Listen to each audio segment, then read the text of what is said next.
前2天，美国阿拉斯加发生了7.2级地震，在中国的自媒体上有很多相关的新闻，很多网友留言特别有意思，大家都是欢呼雀跃、敲锣打鼓。但是实际上呢，这个地震对美国基本上没有什么影响。我们自媒体报道要客观、实话实说啊，这个新闻根本没有上美国的头条，美国的各大时报，比如说《纽约时报》、《华盛顿时报》根本就没有报道。美国著名的媒体 PBS News、CNN 都没有报道，只有福克斯新闻、ABC News 还有 NBC 进行了短篇的报道。地震发生在周6晚上的10点48分，位置就在距离阿拉斯加海岛的65英里处的海里面，地缘深度为13英里。在1个小时之后，这个地震预警就取消了，完全没事了。在7.2级地震以后，又发生了8次小余震，其中有一个余震是5级的，比较大，是在7.2级发生之后的3分钟之内发生的。这个地震引发了非常小型的海啸，基本上没有伤害，不像我们国内的自媒体宣传的那么恐怖啊。阿拉斯加每年会有成千上万次地震，不过每一次地震都是震源深度很深，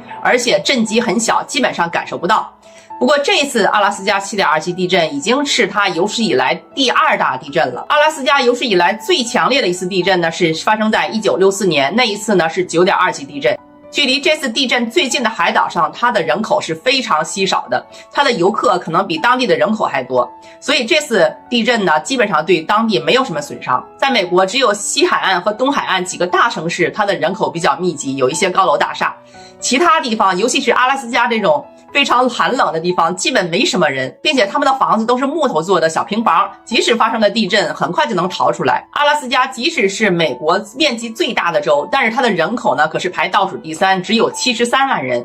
相当于我们中国一个市的人口。阿拉斯加大部分的人口呢，都聚集在安克雷奇都会区，而这次震源地区距离这个都会区还远着呢。阿拉斯加最著名的就是渔业了，像洛杉矶卖的很多大螃蟹和海鱼都是产自阿拉斯加。阿拉斯加还盛产天然气和石油。阿拉斯加是在1867年美国从俄罗斯手里买回来的，经过几次易手，最后1959年阿拉斯加正式成为美国的第49个州。到现在为止，阿拉斯加有15%都是原住民，甚至只有86%的人说英语，其他人呢都说原住民的语言，还有西班牙语。阿拉斯加它的名字呢就是原住人的语言，就是很大的陆地的意思。如果去阿拉斯加旅游几天，那还可以去看看那儿的自然风光，放松一下。但是在那儿长期居住，可真是让人受不了。阿拉斯加的北部属于极地气候，常年是处于0度以下。在阿拉斯加的内陆属于大陆性气候，夏天最高温度有26度。冬天呢，最低温度有零下15度，不是那么冷，但是它夏天非常短，冬天非常的漫长。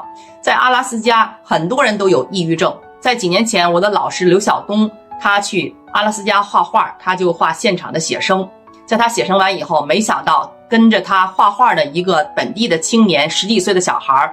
就自杀了。当他听到这个消息以后，特别的震惊。他在那儿画画的时候，这个小孩对外界的所有的新鲜事儿特别的好奇。后来当地的牧师告诉他，在这里生活太单调了，出了门看到的不是冰就是雪，而且饮食也特别单调，就是那些鱼，很少能够吃到新鲜的水果和蔬菜。在这里生活的人就感觉对未来没有希望和憧憬，所以很多人都抑郁，最后就这样了。前段时间我们全家旅行去了美国北部的明尼苏达州和加拿大交界，它这里的气候和阿拉斯加很像，也是夏天很短，冬天很长，而且冬天特别的冷。在这里居民特别的少，跟我们大家想象的美国生活完全是不一样。在这里的小镇上只有100-200人，一条街只有2-3个餐馆，一个加油站，平时人们的生活也特别的单调。所以这次阿拉斯加7.2级地震对本地的居民基本上没有任何影响。我们做自媒体报道新闻呢，要把客观的历史、地理和文化还有人口都集中到一起，告诉大家背景，这样呢大家才能够了解事实的真相。